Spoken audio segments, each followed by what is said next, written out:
Hey man, let's talk about something that's probably destroying your relationships without you even knowing it. You're sitting there wondering why she's pulling away, why conversations feel like walking on eggshells, why every time she brings up a problem, you feel like you're failing some test you can't even see. Here's the brutal truth. You're trying to fix her and it's pushing her further away every single time. See, most guys, they hear their woman express frustration, sadness, or stress, and immediately their brain goes into solution mode, like some kind of emotional mechanic. But here's what you don't realize. She doesn't want you to fix it. She wants you to feel it with her. And the difference between those two things, that's everything. That's what separates the guys who build deep, lasting connections from the ones who watch their relationships slowly die from 1,000 small rejections. Today, I'm breaking down why your instinct to solve is actually sabotaging your connection, and more importantly, what to do instead. This isn't about becoming passive or useless. This is about understanding the psychology of emotional intimacy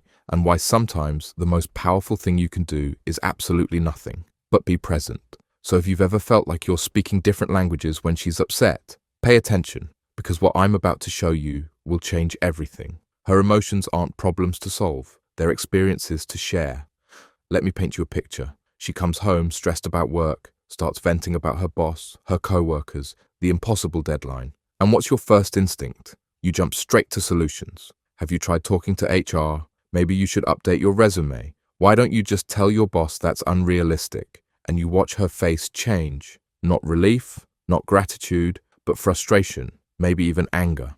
Here's what just happened in her mind. She shared something vulnerable, something that was weighing on her, and instead of connection, she got a to-do list. Instead of understanding, she got homework. You essentially told her that her feelings were just problems that needed fixing, and that's not what she needed. She needed to feel heard, to feel like someone understood the weight she was carrying. She needed emotional validation, not tactical solutions. Think about it this way. When you're stressed about something, do you always want someone to solve it? Or do you sometimes just want someone to say, man, that sounds really tough? Sometimes we just need to be witnessed in our struggle. And women, they're masters at this. They'll sit with their friends and talk through problems for hours, not because they can't find solutions, but because the connection, the understanding, that's where the healing happens. Now here's why your solution mode actually creates distance. When you immediately jump to fixing, you're sending a message you probably don't mean to send. You're basically saying, your emotional experience is uncomfortable for me,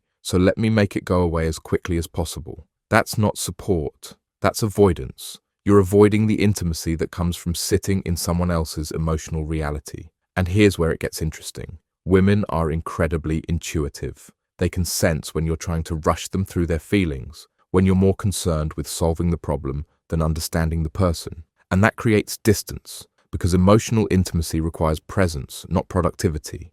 It requires you to slow down, get uncomfortable, and just be with her in whatever she's experiencing. I've seen guys destroy relationships this way. They think they're being helpful, supportive, but really they're communicating that her emotions are inconvenient, that her need to process and feel is somehow wrong or inefficient. And over time, she stops sharing. She stops being vulnerable because she learns that her feelings aren't safe with you. They're just problems you want to eliminate. So, what does letting her feel it actually look like? When she's upset, stressed, or going through something, instead of immediately jumping to solutions, you pause, you breathe, and you ask yourself, what does she need right now? Connection or correction? 9 times out of 10, it's connection. You look her in the eyes and you say, that sounds really hard, or tell me more about that, or that must be so frustrating. You reflect back what you hear, not with solutions, but with understanding. Wow, it sounds like you're feeling really overwhelmed at work and unsupported by your team.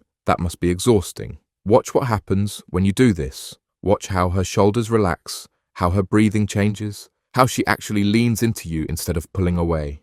You're creating safety, emotional safety, where she can be human, where she can feel without judgment or pressure to fix herself. And here's the beautiful thing that happens. When you give her space to feel fully, to be witnessed in her experience, she often finds her own solutions. She processes through the emotion and comes out the other side clearer, stronger, more connected to you, because you didn't try to rescue her. You trusted her to navigate her own inner world while staying present as her companion, not her mechanic. Now, I'm not saying never offer practical help or insights, but timing is everything, and approach is everything. First, you be present. You listen, You validate. You let her feel heard and understood. And then, if she asks for advice or if there's a natural opening, you can say something like, "Would you like me to share a thought?" Or, "Would it be helpful if I offered a perspective?" You ask permission to shift from emotional support to problem solving. And most of the time, she'll appreciate that you asked, because it shows you understand the difference between what she needed in that moment